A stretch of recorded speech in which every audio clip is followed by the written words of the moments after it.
السلام علیکم ورحمۃ اللہ وبرکاتہ۔ مطب ابن طبیب آپ کی صحت کے حبیب کی جانب سے حکیم ضیاء ایک بار پھر آپ کی خدمت میں حاضر ہے ایک نئے ٹاپک کے ساتھ۔ آج کی اس ویڈیو کا ٹاپک ہے کثرت پیشاب یعنی پیشاب کا زیادہ آنا۔ سامعین محترم، جیسا کہ میں اپنی گزشتہ ویڈیوز میں آپ احباب کی مستقل رہنمائی کے لیے حاضر ہو رہا ہوں۔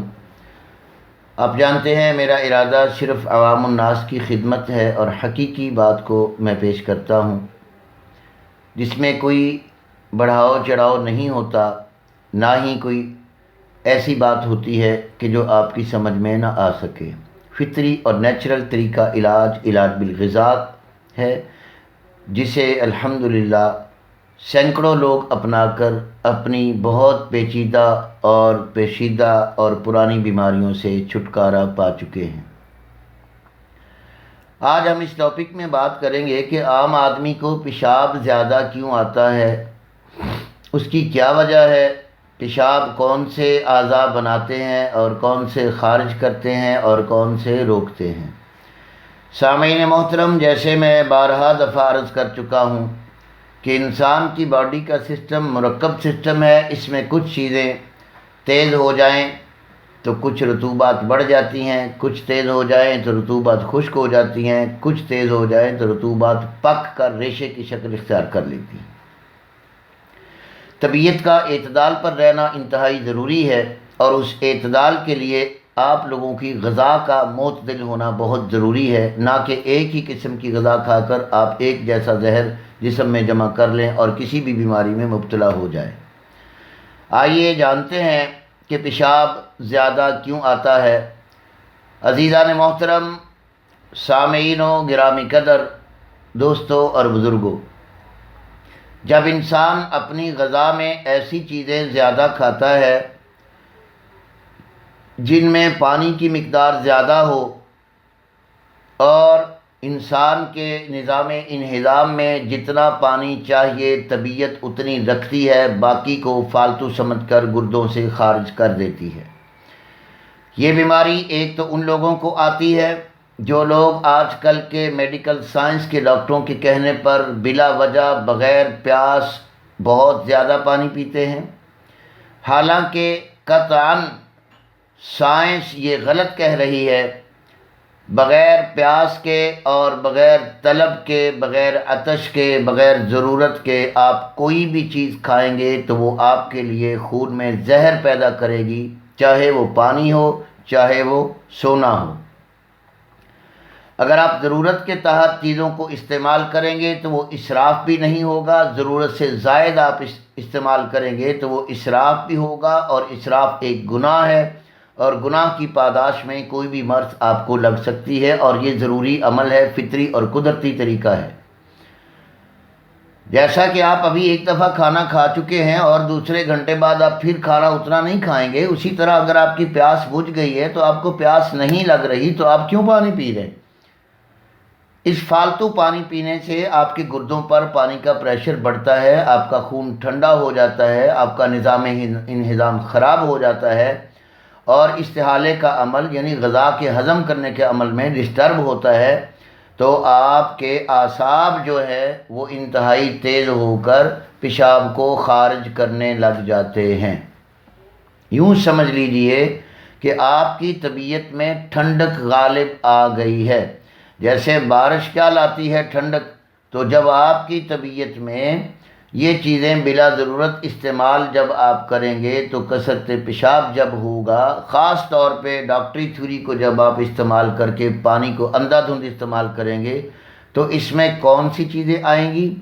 اس میں شوگر بھی آ سکتی ہے، اس میں ہارٹ فیل بھی ہو سکتا ہے، کیونکہ دل آہستہ ہو جائے گا۔ پانی ٹھنڈا آیا تو دل کم چلے گا، کم چلے گا تو حرکت کم ہوگی، حرکت کم ہوگی تو حرارت کم بنے گی، حرارت کم بنے گی تو آپ کی غذائیں ہضم نہیں ہوگی، غذائیں ہضم نہیں ہوگی تو آپ کو ڈائریا بھی ہو سکتا ہے، الٹیاں بھی آ سکتی ہیں، پوٹیاں بھی آ سکتی ہیں، دست جسے ہم کہتے ہیں وہ آ سکتے ہیں، آپ کو نیند کی زیادتی ہو سکتی ہے، آپ کے جسم میں سستی ہو سکتی ہے، آپ کو نامردی ہو سکتی ہے، آپ کو جریان ہو سکتا ہے، آپ کو صورت انزال کا مسئلہ بن سکتا ہے۔ بہت ساری چیزیں ہیں میرے دوستو جو جسم میں غذا کے زائد استعمال کرنے سے یا ضرورت کے بغیر استعمال کرنے سے بہت ساری امراض کو لاحق کر دیتی ہیں۔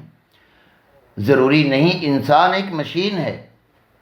آپ یوں سمجھ لیجئے کہ کسی گاڑی کی ٹینکی میں اگر 100 لیٹر تیل ڈلتا ہے، آپ اس میں 150 لیٹر کا بٹن دبا دیں گے تو باقی تو ضائع ہوگا، استعمال ہوا ہی نہیں ہے۔ آپ کا اگر ریڈیئیٹر 10 لیٹر پانی لیتا ہے، آپ اس میں 12 کیسے ڈال سکتے ہیں؟ ظاہر ہے وہ باہر گرے گا۔ تو اس طرح آپ جب زائد پانی ضرورت کے بغیر اور پیاس کے پئیں گے تو یہ کثرت پیشاب کی وجہ بنے گا۔ نمبر 2، ایسی ٹھنڈی چیزیں بار بار استعمال کرنے سے آپ کثرت پیشاب کے مریض ہو جائیں گے۔ نمبر 3، آپ جب بھی پیشاب کثرت سے کریں گے، آپ یقین جانیں آپ کی شہوت، آپ کا انتشار کم ہو جائے گا، آپ کا بلڈ پریشر انتہائی لو ہو جائے گا، آپ کے جسم کی طاقت کمزور ہو جائے گی اور آپ کی غذائیں جسم میں کچی رہ جائیں گی۔ ہاں، جب غذا آپ نے ڈٹ کر کھائی ہے اور غذا کھانے کے گھنٹہ ڈیڑھ بعد جب پیاس لگتی ہے تو اس وقت لیبریکیشن کی جسم میں کمی ہوتی ہے۔ کیلیوس اور کیمیوس بننے کے لیے طبیعت خود پیاس لگاتی ہے، خود پانی مانگتی ہے۔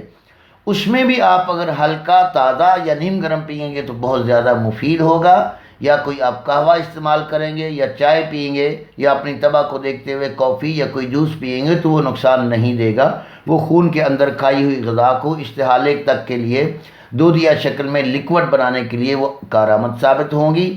نہ کہ خالی پیٹ ڈاکٹر نے کہا جی 8 گلاس پانی پی لیں، گرمیوں میں 24 گلاس پی لیں اور سردیوں میں 12 گلاس پی لیں۔ آپ یقین جانیں شوگر کی بہت بڑی وجہ بے وجہ پانی پینا بھی ہو سکتی ہے اور بے وجہ بسیار خوری اور کھانا بھی ہو سکتی ہے۔ اب اس پیشاب کی وجہ سے آپ کی نیند بھی خراب ہو گئی تو آپ کا سکون بھی اڑ گیا۔ پیشاب کی وجہ سے آپ دفتر میں بیٹھے ہیں، بار بار اٹھیں گے تو آپ کو مذاق بھی ہوگا اور آپ کو لوگ کہیں گے کہ آپ کا مثانہ کمزور ہو گیا۔ آپ اس کی ریزن نہیں جانتے، آپ اپنی روٹین سے پانی پیے جا رہے ہیں، جیسے کسی ڈاکٹر نے کہہ دیا پی لیا۔ میرے بھائی، پانی بھی ایک غذا ہے، پانی بھی ایک اللہ کی نعمت ہے، لیکن اس کو حد سے زیادہ آپ استعمال کریں گے یا بغیر علم کے آپ ایسی چیزیں کھائیں گے جو پانی پیدا کرتی ہیں، جیسے گنے کا جوس ہے، گاجر کا جوس ہے، ملک شیک ہے، جیسے بہت سارے جوسز ہیں، بغیر پیاس کے ایک زبان کے ذائقے کے لیے آپ چکھیں گے تو وہ بھی ادھر آ جائیں گے۔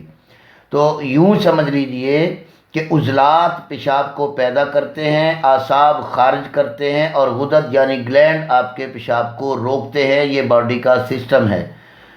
تو اس سلسلے میں عرض یہ کروں گا کہ اگر آپ یہ چیزیں اپناتے ہیں جو میں نے ابھی ذکر کی ہیں تو بغیر ضرورت کے خدا کے لیے نہ کھانا کھائیں نہ پانی پئیں، اور ان چیزوں سے اگر آپ بچ گئے تو آپ بغیر کسی دوائیوں کے اپنے پیشاب کو کنٹرول کر پائیں گے۔ اور یہ کثرت پیشاب بہت بری مرض ہے، اس سے بہت ویکنس ہو جاتی ہے جیسا کہ شوگر کے مریض کو ہوتی ہے۔